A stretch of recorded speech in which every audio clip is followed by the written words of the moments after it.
ये दास्तां है जेल की बेजान सलाखों के पीछे तीस्ता से तलवार की, जिसके पीछे देश की ये बहादुर बेटी पर जुल्म की इंतहा ढाई जा रही है। कायदे से जुबान वालों को इस मसले पर बोलना चाहिए था, लेकिन जिनके पास जुबान है वो ज्यादातर लोग इस मसले पर खामोश हैं।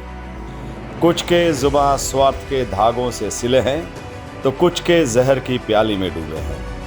कुछ के जुबान पर जुल्म का पहरा है तो कुछ इस ख्याल में हैं कि जुल्मी जब उनके आशियाने को जमींदोज करने आएगा तब वो अपनी जुबान को जुम्बिश देंगे। इंसानियत का इतिहास जब सच और साहस की स्याही से लिखा जाएगा तब ये भी लिखा जाएगा कि जब एक पूरी पीढ़ी ने एक तरह से सत्ता के सितम और साजिश के आगे सिर झुका दिया था, तब एक अकेली औरत ने नेज़े पर अपना सिर रखकर अपनी आवाज़ बुलंद किया था ताकि मानवता को एक जलता मशाल दिखाया जा सके। एक तरफ कल बल छल से नियम और नैतिकता को तार तार करने वाली क्रूर सत्ता और दूसरी तरफ इस अकेली औरत का गुजरात के कातिलों के खिलाफ 2 दशकों से सतत संघर्ष। वक्त का ये पल इतिहास की दहलीज पर तब तक दस्तक देता रहेगा जब तक इस सृष्टि पर सत्य और असत्य के बीच संघर्ष चलता रहेगा। अहंकारी सत्ता तीस्ता के वजूद को जमींदोज करने पर तुला हुआ है। सत्ता के कर्णधार नित नए कुचक रच रहे हैं। 20 बरस बाद पुराने पन्ने पलट रहे हैं, नए सिरे से सबूत गढ़ रहे हैं। उस हद तक जाकर साजिश रच रहे हैं जहां इनकी हरकतें देखकर शर्म भी शर्मसार हो जाए। लेकिन पता नहीं इस देश की माटी में कौन सी ताकत है जो तीस्ता को न तो झुकने दे रही है ना टूटने दे रही है। रात के स्याह अंधेरे में खामोशी से टहलती देश की ये बहादुर बेटी आज भी सत्ता के खिलाफ संघर्ष के लिए नए सिरे से संकल्प ले रही है। खुलकर कह रही है कि वक्त के तख्तनशी मुल्क के खुदा नहीं होते जो उनका वक्त कभी खत्म नहीं होता। 20 साल तक गुजरात के गुनाहगार तीस्ता के साए से भी बचते रहे। उन पर तीस्ता का खौफ इतना कि वो सब उसके करीब जाने से भी कतराते थे कि कहीं तीस्ता उनके साए से कोई सबूत न तलाश ले। लेकिन माननीय सुप्रीम कोर्ट के एक फैसले के बाद सारे सियार शेर बन गए। जिस तीस्ता के खिलाफ 20 साल में साजिश का एक सबूत नहीं मिला, उस तीस्ता को अब सजा देने की तैयारी हो रही है। लेकिन उसका जुर्म क्या है ये किसी को नहीं बताया जा रहा है।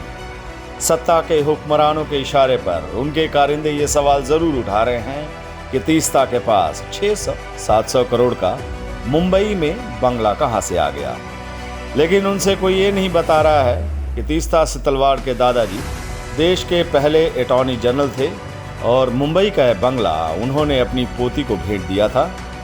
सोशल मीडिया पर हर रोज नफरत की नई खेती करने वाले ये नहीं बता रहे हैं कि वो तीस्ता से तलवार के परदादा चिमनलाल सीतलवाल ही थे जिन्होंने जलियांवाला बाग में जुल्म की हर हद पार करने वाले जालिम जनरल डायर के खिलाफ कानूनी लड़ाई लड़ी थी। कोई ये नहीं बता रहा है कि तीस्ता के पिता अपने समय में देश के सबसे महंगे वकीलों में एक थे और वो अपनी बेटी के लिए इतनी संपत्ति छोड़ गए हैं कि तीस्ता की 7 पुश्तों बिना तिनका हिलाए सुख चैन की जिंदगी गुजर बसर कर सकती थी। हैरानी की बात है कि उस तीस्ता पर अवैध तरीकों से विदेशों से धन लेने का आरोप लगाया जा रहा है, जिसने खुद की धन दौलत से दंगा पीड़ितों की लंबी लड़ाई लड़ी है। तीस्ता को मुस्लिम संप्रदाय का हितैषी बताने वाले देश को ये नहीं बता रहे हैं कि वो तीस्ता से तलवाड़ी थी जिसने मुंबई दंगों में मारे गए हिंदुओं को न्याय दिलाने के लिए सत्ता से लंबी लड़ाई लड़ी थी और तब तक वो शांत नहीं बैठी थी जब तक कि पीड़ितों को वाजिब मुआवजा नहीं मिल गया। सच और साहस की प्रतिमूर्ति वही तीस्ता अभी कैद में है।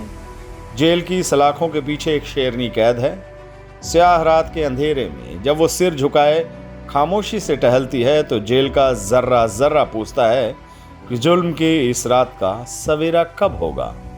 जवाब कोई नहीं देता। ज्यादातर आम और खास अपने ख्वाबों की दुनिया में खोया हुआ है। इधर कातिल खामोशी से सच की कब्र खोदने में लगा है। वक्त है कि हम सब तीस्ता के लिए आवाज़ बुलंद करके खुद को जिंदा साबित करें। सांस लेना कभी भी जिंदा होने का सबूत नहीं होता।